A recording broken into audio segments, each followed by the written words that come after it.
mensagem é batalha na mente. Diga-se comigo, batalha na mente. Glória a Deus. Aqui em Filipenses capítulo 4, então, eu quero ler contigo o versículo 8 e 9. Amém? Eu vou ler junto com você. Vamos ler os dois versículos juntos. Quem achou diz glória a Deus. Então vamos lá, no 3, 1, 2, 3. Por último, meus irmãos, encham a mente de vocês com tudo que é bom e merece elogios, isto é, tudo que é verdadeiro, digno, correto, puro, agradável e decente. Ponham em prática o que vocês receberam e aprenderam de mim, tanto com as minhas palavras como com as minhas ações. E o Deus que nos dá a paz estará com vocês. Amém? Vamos orar mais uma vez. Pai, em nome do Senhor nós oramos, crendo realmente que o Senhor está em nosso meio. Obrigado por tudo que o Senhor já fez até agora. E Pai, com o coração aberto, com expectativa e gratidão, com temor do alto, nós agora participamos da leitura, da compreensão da Tua Palavra, Senhor. A Tua Palavra que é a verdade, a Tua Palavra que liberta, a Tua Palavra, Senhor, que ao longo dos séculos tem sido crida nos quatro cantos da terra, tem transformado vidas, também tem sido combatida, mas todos aqueles que já combateram, ó Pai, se foram, e a Tua Palavra permanece, e a Tua Palavra diz ainda, que os céus e a terra passarão, mas a Tua Palavra não passa, Senhor. E nela nós confiamos e oramos juntos, em Teu precioso nome, amém? Glória a Deus. Pode se sentar por um momento. O tema dessa mensagem é batalha na mente. Estamos aí com vários homens retornando de viagem lá de Curitiba, estão na estrada, foram para o Legendários, uma bênção, ficamos sabendo notícias, estamos aguardando, se tudo der certo pela madrugada, estarão aqui em Nova Andradina, em nome de Jesus, amém? Glória a Deus. Você vai perceber várias pessoas aí não estão conosco hoje, inclusive do louvor, vocês perceberam, né? Por conta aí deste grande evento. Bom, batalha na mente. Nós cantamos aqui algumas vezes um louvor que diz sobre como nós vencemos, como nós lutamos nossas batalhas, que é de joelhos, que é orando. E um dos motivos disso é justamente porque a maior luta, a maior guerra, a maior batalha de um homem, de uma mulher, é na mente. Esse texto que nós lemos aqui traz uma orientação do apóstolo Paulo, ele que nesse momento estava preso, estava em cadeias, escrevendo à igreja, e ele atua, ele escreve, indo no cerne da questão de uma vida saudável, de uma saúde mental, que é o pensamento, o que alimenta o nosso pensamento, porque nós temos o poder, preste atenção, de alimentar o nosso pensamento, da mesma forma que nós temos o poder de alimentar o nosso corpo, bem ou mal, nós temos o poder de alimentar a nossa mente, e também somos atacados com pensamentos errados, pensamentos aleatórios, e todo ato, ou quase todo ato, ele necessariamente passa pela mente. Um adultério, por exemplo, ele não acontece de modo automático, ele é pensado, ele é analisado. Um engano, uma mentira, um furto, um roubo,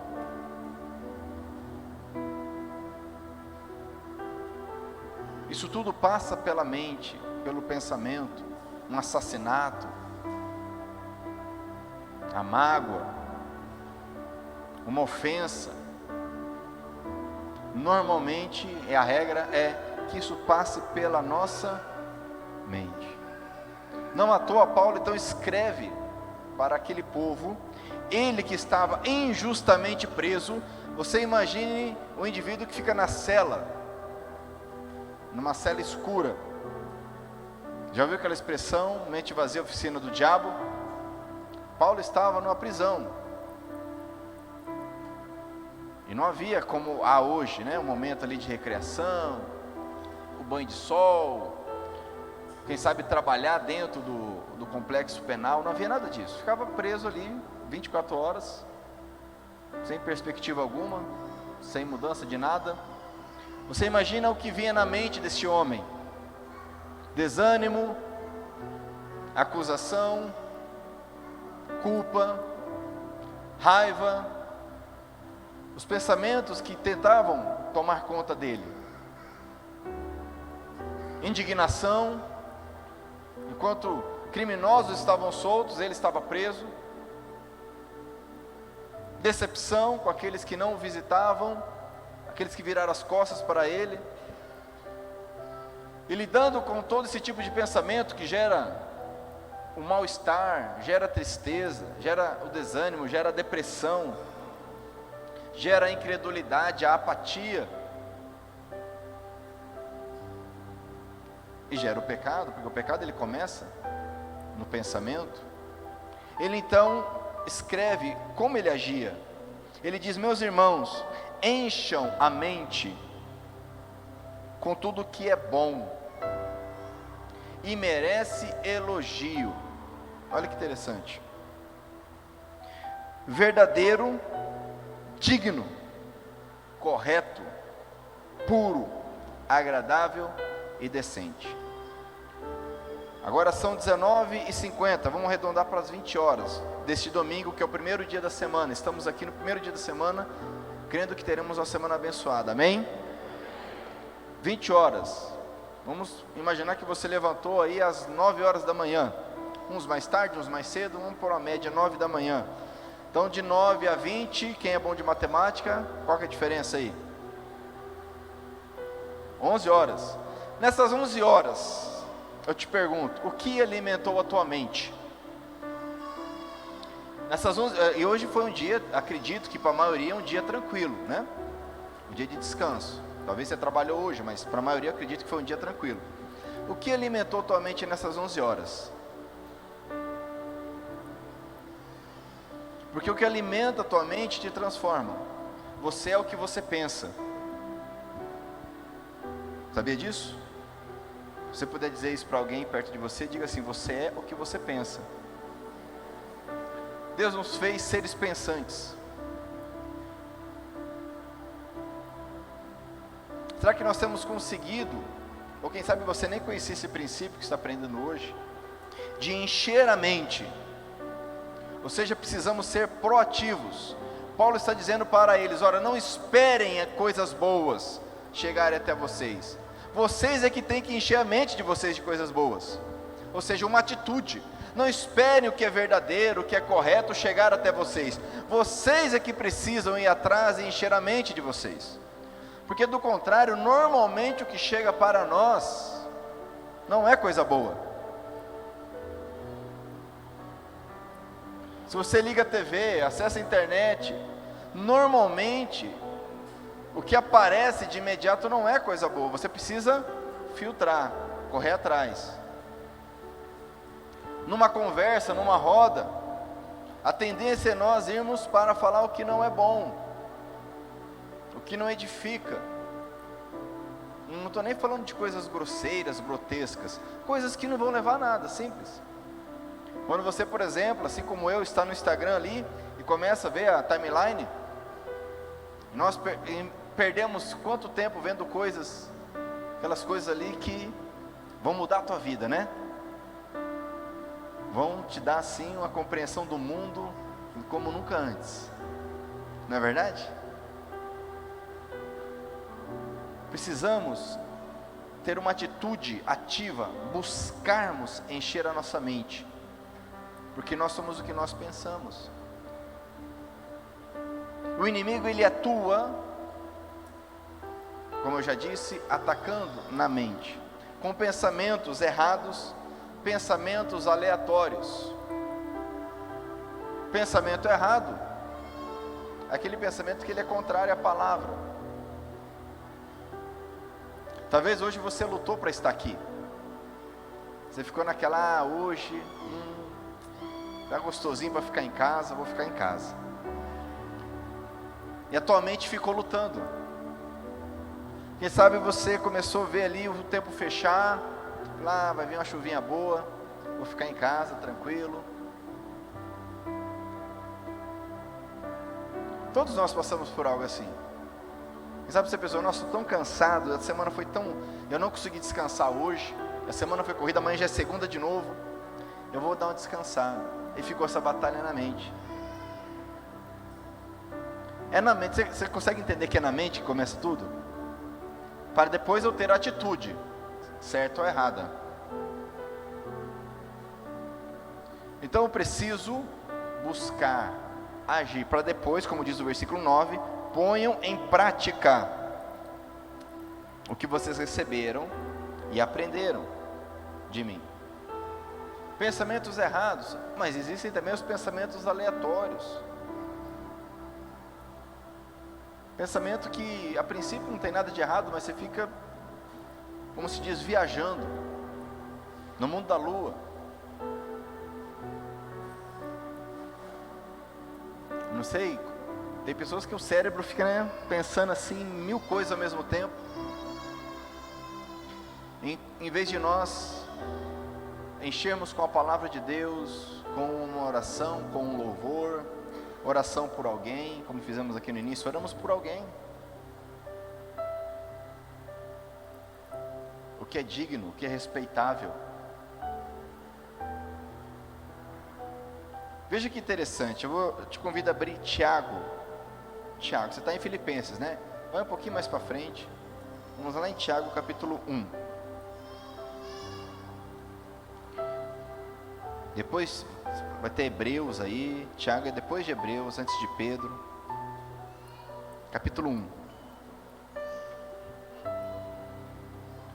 Aqui nós temos uma explicação interessante. Podemos chamar aqui de, quem sabe, o ciclo do pecado. Interessante isso aqui. Você consegue perceber que alguém que perdoa, ele pensou sobre isso, alimentou a sua mente sobre isso? Da mesma forma que alguém que entra numa depressão, pessoa que comete um suicídio, isso tudo passa pela mente. E não é algo rápido de acontecer, é um trabalho. Mas falando sobre o pecado especificamente, aqui no capítulo 1, versículo 12, diz assim, ó: feliz é aquele que nas aflições continua fiel, porque depois de sair aprovado dessas aflições, receberá como prêmio a vida, que Deus promete aos que o amam. Aí agora ele vai explicar sobre tentação e pecado. Ele diz assim: quando alguém for tentado, não diga, esta tentação vem de Deus. Olha só, pois Deus não pode ser tentado pelo mal, e Ele mesmo não tenta ninguém. Aí você pensa, então é o diabo que tenta. Será? Olha o que diz o versículo seguinte: mas as pessoas, eu, você, são tentadas quando são atraídas e enganadas pelos seus próprios, o que está escrito aí? Pelos seus próprios maus desejos. Somos atraídos pelos nossos próprios maus desejos. 15. Então esses desejos fazem com que o pecado nasça.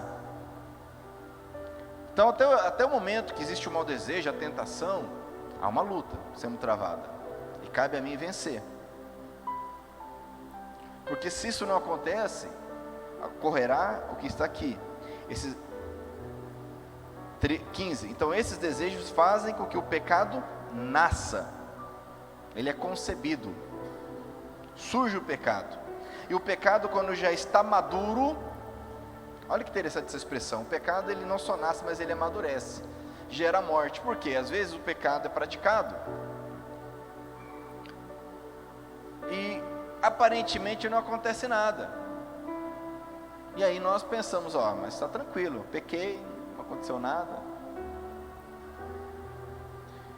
E o pecado, que ele continua sendo praticado, ele vai então crescendo, ele vai amadurecendo, até chegar a um ponto que ele gerará a morte do relacionamento com Deus, a morte do casamento, a morte da reputação, a morte da saúde, a morte, os mais diversos tipos de morte.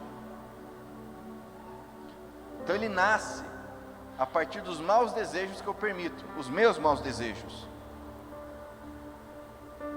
de ira, de preguiça,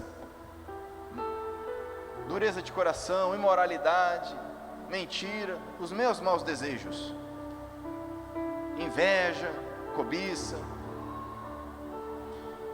egoísmo.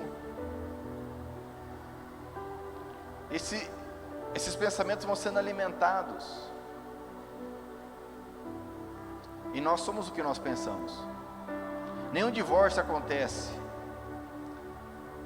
sem que os pensamentos sejam alimentados. Ninguém acorda e fala, hoje eu vou divorciar, o tempo está meio chuvoso, fazendo nada, vou divorciar. Ninguém faz isso, não é verdade? O pensamento vai sendo trabalhado, alimentado, os maus desejos, até que nasce. E aparentemente, como tudo que nasce, você reparou que tudo que nasce é bonitinho? Quem já reparou que tudo que nasce é bonitinho? Você pega o cachorrinho, nossa, todo cachorro que nasce é lindo, a criancinha fica doida com o cachorrinho. Aí depois que cresce, vira um trem, né? Todo animal praticamente, até a cobra é bonitinha quando nasce. Tudo que nasce é bonitinho, o pecado nasce bonitinho. Ele é concebido. E ele não mata quando ele nasce, ele mata quando ele amadurece. Olha que interessante, diz aqui, versículo 16: não se enganem, meus queridos irmãos. Fala para quem está perto de você, não se engane. Não se engane. Perceba que, apesar de Tiago mencionar o diabo em outra passagem, aqui ele não menciona o diabo. O problema está no meu coração, na minha mente. Mas o mau desejo surgir não é o pior problema. O problema é eu alimentar o mau desejo, alimentar o pensamento. Por isso que Paulo escreve, encha a sua mente. Encha a sua mente. Entenda, a sua mente não vai se encher, a minha mente não se encherá de coisas boas, dignas de elogio, verdadeiras, corretas, sozinha.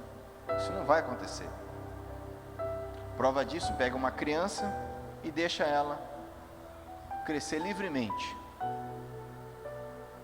sem nenhum tipo de instrução, de orientação. O que vai encher a mente dela? O que vai se tornar?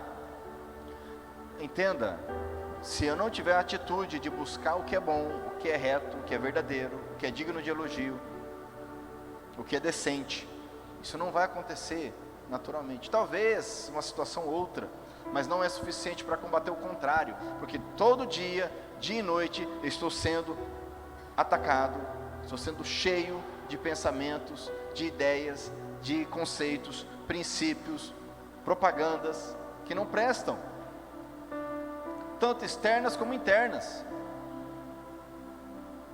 Você passa num lugar, ouve aquela música nojenta, aquilo cola na tua mente, sim ou não? Você tem que começar a cantar um louvor para aquele lixo sair da tua mente, você não fica. O problema é que nós, muitas vezes, por sermos cristãos, termos entregue a nossa vida ao Senhor Jesus, crermos nele, nós esquecemos ou entendemos errado que naturalmente a nossa mente será alimentada, e não é assim que funciona. Nós precisamos buscar. Olha o que está escrito em Provérbios 4:23. Gostaria que você lesse também comigo. Provérbios 4:23. Eu gosto muito da forma como está nessa versão, nova tradução na linguagem de hoje. Deixa bem clara a ideia. Talvez você já conheceu esse texto mais ou menos assim: de tudo que se deve guardar, guarda o teu coração, porque dele procedem as fontes da vida. Ok? Essa é a versão mais conhecida. Mas aqui no 4:23, essa versão que nós utilizamos, de uma forma mais direta, diz assim: tenha cuidado com o que você pensa, pois a sua vida é dirigida pelos seus... Olha que coisa, você sabia? Talvez você nunca ligou uma coisa com a outra, mas a sua vida, a minha vida, é dirigida pelos pensamentos.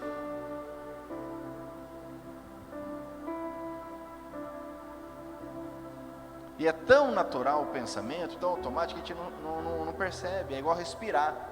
Alguém aqui hoje ficou pensando: tem que respirar. Você acorda: eu preciso respirar, senão eu vou morrer. É natural, sim ou não? Da mesma forma, os pensamentos maus, ruins, são naturais, eles surgem. Você acorda, já vem o pensamento. E quando você vê, passou, você já não leu a Bíblia, você já não orou, você já não tinha que fazer o que fez, você já não fez o que tinha que fazer, perdão. Divagou. Talvez não pensamentos maus, mas pensamentos aleatórios, não levam a nada. A batalha, onde é a batalha? Na mente. E tanta coisa vem na tua mente que quando alguém te fala bom dia, você já... Como que você sabe que hoje é um bom dia? Responde assim, né? Porque a mente já está cheia de coisas ruins. Ansiedade, preocupação. É interessante que um pouco antes de Paulo escrever ali, nos versículos acima, ele fala: não andeis ansiosos por coisa alguma. Não fiquem ansiosos. O mal hoje que assola é a ansiedade. Mas um dos motivos é porque a mente não está sendo cheia. Eu lembro quando começou a pandemia, e todo mundo preocupado, nós paramos o culto presencial, começamos a transmissão, toda aquela situação, ninguém entendia, informação em cima de informação. Chegou um ponto que nós compreendemos: olha, isso é algo que está fora do nosso controle, não tem muito o que fazer, a não ser crer em Deus, tomar os cuidados que tem que tomar os cuidados. Mas se nós ficarmos nessa de ficar acompanhando o noticiário o dia inteiro, e foi o que aconteceu com muitos, as pessoas ficam doentes, mentalmente doentes, triste, abatido, desanimada. O que começamos a fazer? Vamos ler a Bíblia, vamos desligar a TV, o noticiário. Porque o noticiário normalmente é assim, aqueles 24 horas principalmente, né? Você assiste 20 minutos de noticiário, é o suficiente, porque aquilo vai repetir o resto do dia. Normalmente é assim. Eu gosto de noticiários, pode pegar. Você vai assistir ali de manhã ou na hora do almoço, assiste uns 20, 30 minutos. Todas aquelas notícias você vai assistir tarde da noite. Ou se você passar o dia inteiro assistindo, são as mesmas notícias, vão ficar repetindo. Repetindo. E se nós permitirmos, nós vamos então criando pânico, medo, o desgaste emocional, porque nós estamos alimentando a nossa mente com coisas que não vão nos ajudar. Você é dirigido, eu sou dirigido pelos nossos pensamentos. Cuidado com o que você pensa. Me ajude aí, fala para quem está perto de você: cuidado com o que você pensa. Cuidado. Olha que interessante isso aqui, amados.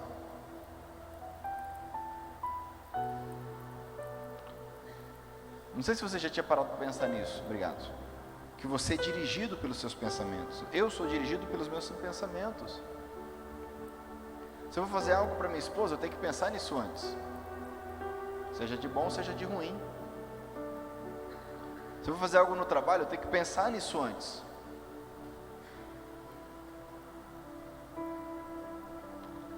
Há uma pergunta que você precisa fazer para você mesmo hoje. Quais são os pensamentos que eu tenho tido? O que tem alimentado os meus pensamentos?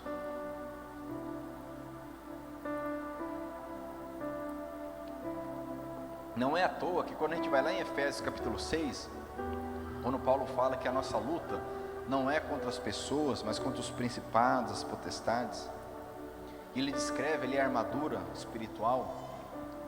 Ele diz que nós precisamos estar com o capacete da salvação.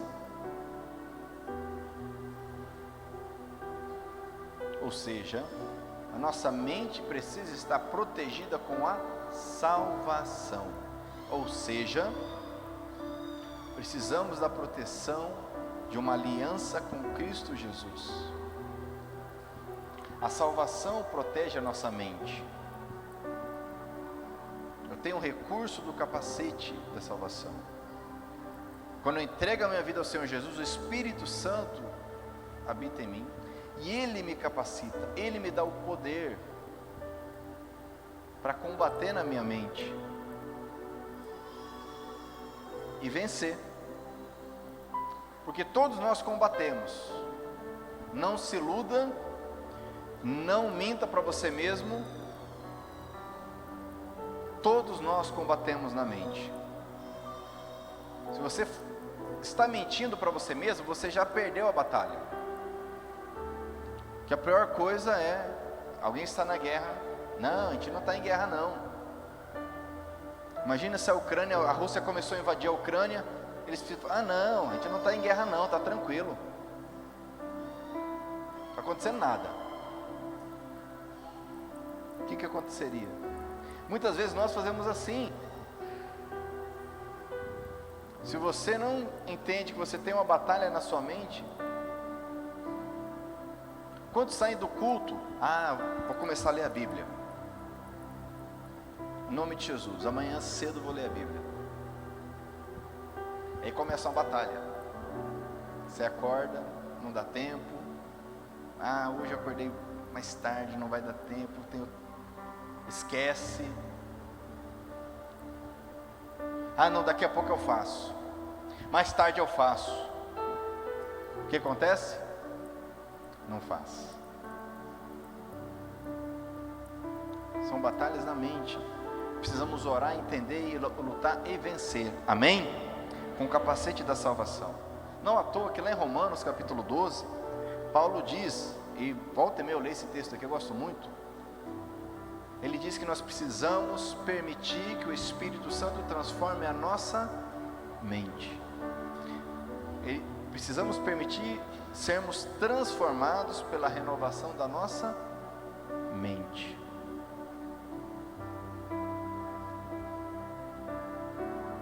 Isso é conversão. Isso é transformação. É interessante porque no texto do Novo Testamento, quando Jesus diz lá em Marcos 1,15, por exemplo, arrependam-se, porque está próximo o reino de Deus. O verbo arrepender, literalmente significa, mudem a mente de vocês. Conversão, arrependimento, é a palavrinha metanoia.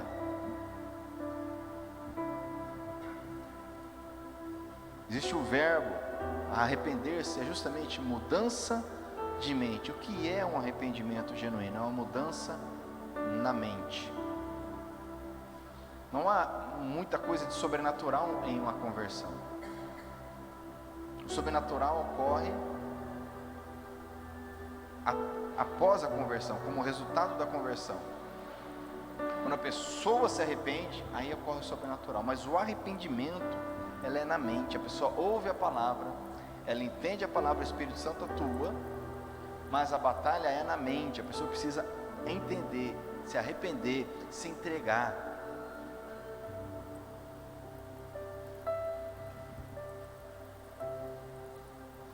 Por isso, muitos de nós não conseguimos avançar na nossa caminhada. Por quê? Você vem ao culto, faz um curso da igreja, por exemplo, e você é alimentado na sua mente com coisa boa, com a palavra de Deus. Porém, na segunda, na terça, na quarta, na quinta, na sexta, no sábado, a sua mente é alimentada com outras coisas que não te ajudam em nada. Lá no trabalho, como é que é a conversa no trabalho? Alimenta a sua mente com coisa boa, agradável, coisa que é digna de elogio. Olha só, será que o meu pensamento é digno de elogio? Se alguém puder ler sua mente, falar, nossa, que pensamento top. Isso é muito difícil. Concorda comigo? Alguém poder ler o meu pensamento, o seu pensamento, e falar, nossa, que pensamento digno de elogio.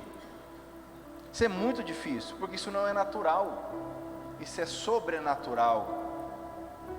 É uma batalha que eu venço através do Espírito Santo. E é diária. A batalha é diária. Por isso que nós aprendemos a orar pedindo o pão nosso de cada dia. Não é o pão nosso de cada semana, ou o pão mensal. Porque eu poderia ser espertinho e falar, eu vou orar no início do mês, né? Senhor, me dá o pão desse mês e está tranquilo, agora só dia 1º, não posso esquecer, né? Senão dá problema. O pão é diário, a luta é diária, porque é vida com Cristo. E vida é diária. Não existe vida semanal, vida mensal, vida quinzenal. Existe vida em todo momento. Quem está entendendo, diga amém.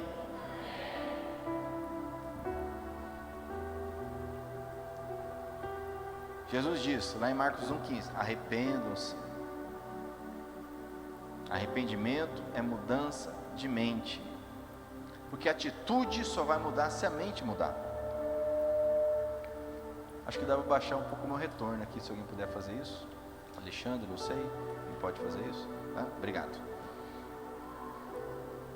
Abra a sua Bíblia comigo em 1 Coríntios capítulo 2. Primeira carta de Paulo aos Coríntios, capítulo 2.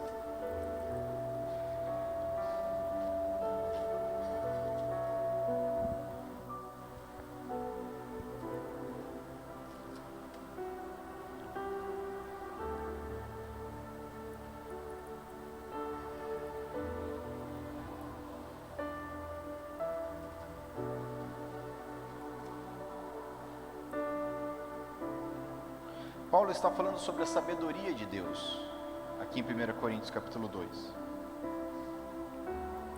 E ele começa a explicar sobre a ação do Espírito Santo no nosso entendimento. Fala sobre entendimento humano, entendimento sobrenatural.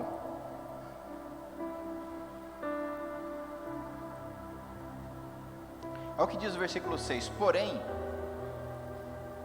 E por que, só para você entender o contexto, por que Paulo entra nessa questão da sabedoria com o pessoal de Corinto?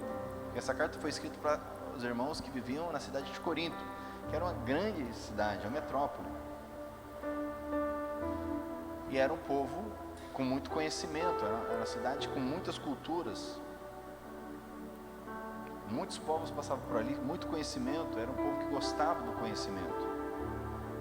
E começava a questionar, mas esse negócio de evangelho é muito simples. Como assim? Jesus morreu no meu lugar, eu aceito ele, pronto. E é assim? Paulo fala, é assim. O evangelho é simples. Não adianta eu querer florear algo que é simples. Você entrega a sua vida ao Senhor Jesus, crê que Ele é o teu Deus, teu Senhor, teu Salvador, e a nova vida começa. Você é feito filho de Deus. É simples assim. No versículo 6 ele diz, porém, para os que são espiritualmente maduros, anunciamos uma mensagem de sabedoria, mas não é de uma sabedoria deste mundo, nem a dos poderes que o governam e que estão perdendo o seu poder. A sabedoria que anunciamos é a sabedoria secreta de Deus, escondida dos seres humanos. A sabedoria que o próprio Deus, antes mesmo da criação do mundo, já havia escolhido para a nossa glória. Então existe uma sabedoria que ela é de Deus, e ela era secreta. Por que eu digo que ela era secreta? Porque uma vez que o Espírito Santo é derramado sobre nós, nós temos acesso a essa sabedoria. Por isso que ele fala, aos espiritualmente maduros. Quem é alguém espiritualmente maduro? É alguém que jejua 40 dias de uma vez, alguém que levita, alguém que fica meditando. O que é alguém espiritualmente maduro? Alguém espiritualmente maduro é alguém que busca viver o evangelho, só isso. Alguém que busca alimentar sua mente. Maturidade veio com assumir responsabilidade, amém? Quando você assume responsabilidades diante de Deus, por exemplo, você assume a responsabilidade de perdoar, você assume a responsabilidade de orar, você assume a responsabilidade de ler a Bíblia, você assume a responsabilidade de não ouvir mais determinadas músicas, de não fazer mais determinadas práticas. Você vai amadurecendo, porque a maturidade vem com assumir responsabilidades. Não vem com idade, não vem com tempo. Aprendemos isso no currículo hombridade. Há homens de 40, 50 anos que são imaturos, são molecão, gurizão, acho que é gatinho ainda. E homens de 17, 18 são maduros, porque têm responsabilidade, assumem responsabilidade. Então não tem a ver com idade, com tempo, tem a ver com assumir responsabilidades. Assim como há cristãos de tempos que são imaturos, e cristãos, entre aspas, novos, de tempo, e já estão maduros em muitas áreas, porque têm assumido responsabilidades diante do Senhor. Eu te digo nessa noite, assuma responsabilidade diante do Senhor. Você é homem, assuma a responsabilidade de levar a tua casa à igreja. Assuma a responsabilidade, Senhor, eu não vou mais deixar de ir ao culto com a minha família. Você vai amadurecer, com certeza. Se você assumir a responsabilidade e não chegar domingo, ficar aquela embromação lá na casa do sogro, da sogra, da mãe, do pai, não sei onde você almoça, normalmente te reúne com a família, fica aquela enrolação depois do almoço, né? Tipo, se a minha esposa falar, eu vou no culto, mas se não falar, né, fica enrolando ali, né? Quietinho, faz que não é com ele, né? Vai dando 2, 3, 4, 5, aí ninguém fala nada, né? Não, essa responsabilidade você tem que assumir. Vamos para casa, que daqui a pouco tem que se arrumar. Você sabe mais ou menos o tempo que a tua mulher demora para se arrumar, os teus filhos demoram para se arrumar, sabe ou não sabe? Você é homem, sabe ou não sabe? Você não sofre com isso? Sofre ou não sofre? Sofre, você sabe. Então se você sabe o tempo que demora, você vai ficar lá, enrolando, encebando, fazendo o quê?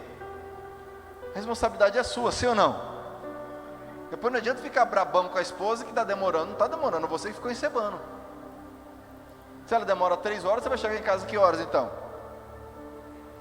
Se ela demora meia hora igual a minha esposa, rapidinho, tá? Né? Pronto. Tá tranquilo. Glória a Deus. Oh, aleluia! Né?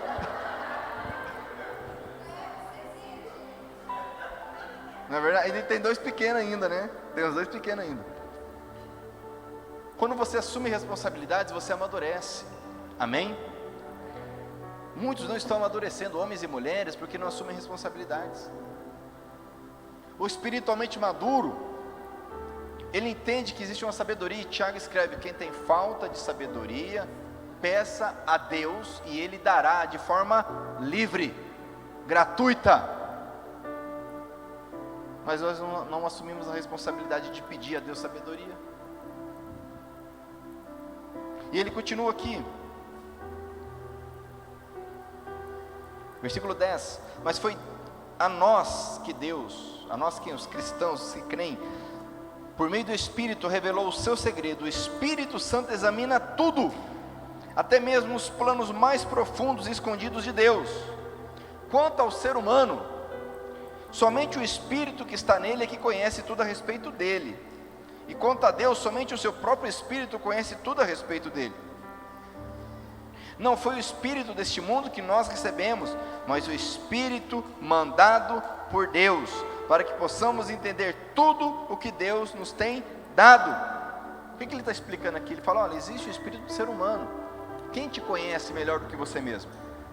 Só Deus, não é verdade? Então você se conhece melhor do que qualquer um. Paulo está dando esse exemplo. O Espírito do ser humano conhece tudo acerca dele, assim como o Espírito de Deus conhece tudo acerca de Deus. Não é à toa que nós recebemos então o Espírito de Deus para nos revelar as coisas de Deus. Amém? É o que ele está explicando aqui. 13, portanto, quando falamos, nós usamos palavras ensinadas pelo Espírito de Deus e não palavras ensinadas pela sabedoria humana. Assim explicamos as verdades espirituais aos que são espirituais. E volto a dizer, ser espiritual não é alguém que vive no mundo da lua, orando 24 horas por dia, ou no mosteiro isolado. Isso não existe. Mais espiritual do que Jesus Cristo, onde Jesus andava? O que ele fazia? andava no meio do povo, pregava, tinha relacionamentos, jantava com o povo, ia pescar com o povo. Às vezes fala espiritual, imagina alguém que vive num quarto trancado, orando, jejuando 24 horas, isso não existe, isso não é ser espiritual. Há momentos na nossa vida que a gente tem que se consagrar, orar mais, passar um tempo em jejum, com certeza, mas isso não é uma vida espiritual, ninguém passa uma vida assim. Porque como é que nós pregaríamos o evangelho se fosse para viver assim? Como é que nós daríamos o bom testemunho de Cristo se fosse para viver isolado do mundo, orando num quarto trancado? Preciso ser espiritual onde eu estou. Ou seja, o que é ser espiritual? Estar no relacionamento maduro com o Espírito Santo de Deus, que não é perfeito, não é um relacionamento perfeito, mas é maduro. Amém? Perfeito é uma coisa, maduro é outra, né? Nenhum de nós somos perfeitos, mas devemos ser maduros, ok? Amém? Glória a Deus. Ele continua aqui, 14: mas quem não tem o Espírito de Deus não pode receber os dons que vêm do Espírito, de fato, nem mesmo pode entendê-los. Essas verdades são loucura, veja bem, são loucura para essa pessoa, porque o sentido delas só pode ser entendido de modo espiritual.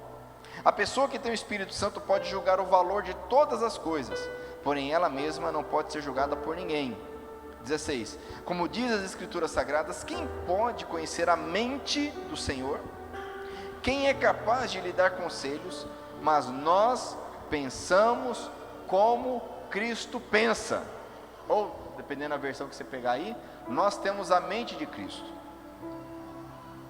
Estamos falando de batalha na mente. Paulo está dizendo aos Coríntios que através do Espírito Santo nós podemos discernir, compreender coisas. Quando ele fala assim, 15: a pessoa que tem o Espírito Santo pode julgar o valor de todas as coisas. Ela tem essa condição, o Espírito Santo dá sabedoria para discernir. Onde você começa a discernir, você ouve uma música e aquilo já não mais bate com você, aquilo te incomoda, você fala, cara, isso não é para mim. Você está num relacionamento, você percebe que aquele relacionamento não é para você, está errado. Você tem determinada atitude, prática na tua vida, e você percebe, você compreende, você discerne que aquilo não é mais para você. É o Espírito Santo de Deus que está julgando, avaliando, te dando discernimento acerca de todas as coisas. Você tem dúvida em algo, o Espírito Santo te dá paz. Pode fazer, meu filho, fica tranquilo, é para você fazer. O Espírito Santo, ele vai atuando na nossa mente se nós permitirmos. Mas quem tem o Espírito Santo não é julgado por ninguém. Julgado aqui no sentido de não é discernido, não é compreendido. Pegar outras versões da Bíblia, você vai achar isso. Não é discernido, porque as pessoas olham e não conseguem discernir, compreender a ação do Espírito Santo em nossas vidas. Acho que ele está ficando louco, doido. Você já viu isso? A pessoa se converte, começa a andar com Cristo, a pessoa fala, cuidado, hein? Vai ficar doido, hein? Vai ficar radical demais. Ou tem aquela atitude assim, né? A pessoa se converteu, a pessoa fala, nossa, coitado, parece que morreu, né? Você acabou de falar que morreu, cara. Nossa, coitado, converteu, né? Porque a pessoa não consegue discernir, não consegue compreender as coisas do Espírito Santo.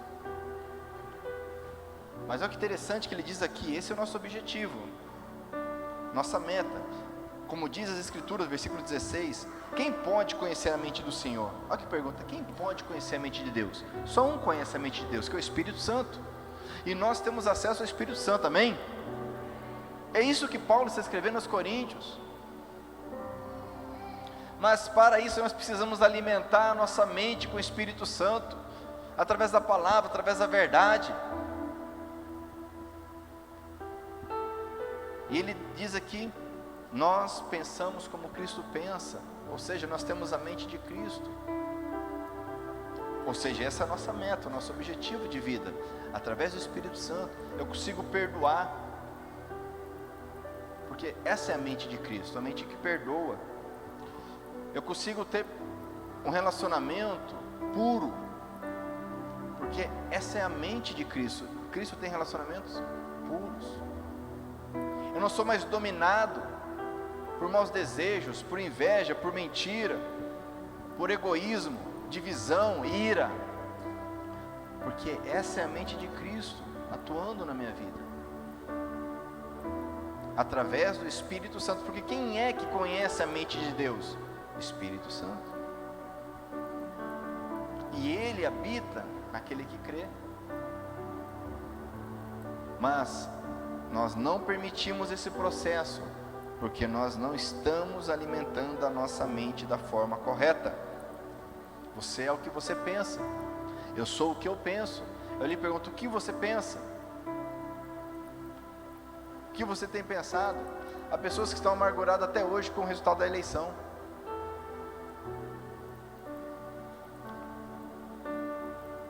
Há pessoas que até hoje estão amarguradas com o resultado da eleição para presidente. Amargurado mesmo. Eu não estou falando que foi um bom resultado, não vou entrar nesse mérito. Mas a pessoa está amargurada, só pensa nisso. O que você tem pensado? Será que você depende, você como cristão, você que tem Deus como teu Pai, você que entregou a tua vida ao Senhor Jesus, será que você depende desse governo para viver e viver bem? A tua fé está onde? Lógico que nós oramos pela nação, fazemos a nossa parte, temos o nosso papel como cidadão, mas nós não dependemos disso. Lógico que se vivemos num país pior ou melhor, isso vai influenciar, mas isso não pode ser determinante na nossa vida, porque você serve a Deus, você entregou sua vida a Deus, você é filho de Deus, amém? Não é um alienado que não sabe o que está acontecendo lá fora. Você sabe, mas isso não domina a tua vida. Isso não te amargura, não te prende, não te arrasa, não te joga para baixo, não te faz depressivo. Amém? Porque você tem a mente de Cristo, meu irmão. Cristo veio ao mundo, viu todas as desgraceiras que tem nesse mundo pessoalmente, viveu, morreu, mas isso não afetou a sua mente. Essa é a questão. O que tem enchido a sua mente, o que tem afetado a sua mente? O índice de suicídio, o índice de doenças mentais, emocionais, nunca houve um registro como tem hoje. Isso não é lá fora não, estou falando de Nova Andradina, Batayporã, Taquarussu. Porque as pessoas não estão alimentando a sua mente com aquilo que é vida, que é bom, é agradável, é digno de elogio, é decente. Esse é o teu desafio, esse é o meu desafio, meus irmãos. A batalha é aqui. A batalha não é com o teu cônjuge, a batalha não é com o teu patrão, com o teu empregado, a batalha não é com o governo, a batalha é aqui, ó. Aqui. Amém? Em nome de Jesus, que eu, que você, que cada um de nós vença, rompa nessa área. E o teu desafio é, com o que você vai alimentar a tua mente amanhã, segunda-feira? Ou melhor, não vamos fazer como dieta não. Por que começar na segunda? Vamos começar hoje. Você vai alimentar sua mente com o que hoje, quando você sair daqui? Teu corpo, quem sabe você já até pensou e planejou, né? Vai uma pizza, um pastelzinho, um negocinho, já está tudo no jeito, esquematizado, né? Né, Luiz? Luiz já mandou mensagem ou não? Luiz é aquele que manda mensagem antes, né? Na hora da oferta já está mandando mensagem já. Mas a tua mente, o que vai alimentar a tua mente hoje ainda? Hoje ainda, você vai sair daqui. Se Deus permitir, você vai chegar na tua casa. Se Deus permitir, você vai dormir. Vai ter uma noite de renovo, descanso para amanhã. E aí? Não adianta nada, o camarada vira a esquina ali, o que ele ouve, eu chego em casa, o que ele assiste, o que ele vê na internet, no celular, antes de dormir, pronto. Estragou toda a mente novamente. O meu compromisso, o teu compromisso, o nosso desafio é batalhar para alimentarmos com aquilo que realmente vai fazer diferença. Amém? Para encerrar, eu quero ler novamente contigo. Vamos lá, Filipenses capítulo 4.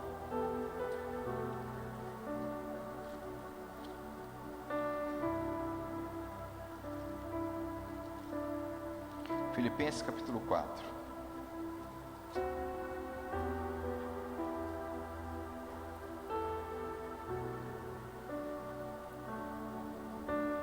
Interessante que nós vemos o 8, mas como fiz menção, vou ler o versículo 6, que eu gosto muito também, quando ele fala da ansiedade.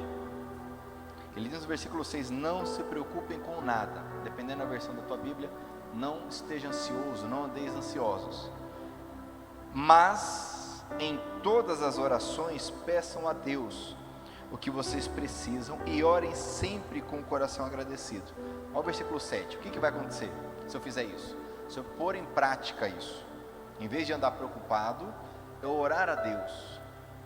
Versículo 7, e a paz de Deus, que ninguém consegue entender, guardará o coração e a mente de vocês, pois vocês estão unidos com Cristo Jesus. Amém?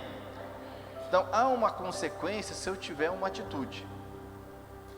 Se eu orar, colocar diante de Deus e agradecer, aquela preocupação, ela não deixa de existir aquela situação, mas isso não vai mais me afetar, porque a paz de Deus vai tomar conta, e é uma paz que ninguém entende, diz o texto. Aí ele continua, vai entrar no versículo 8 que nós lemos no início.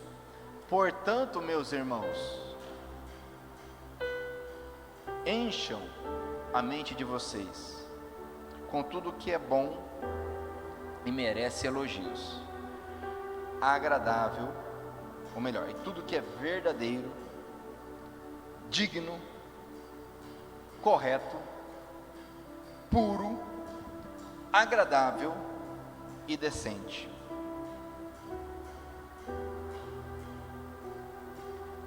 É muita coisa.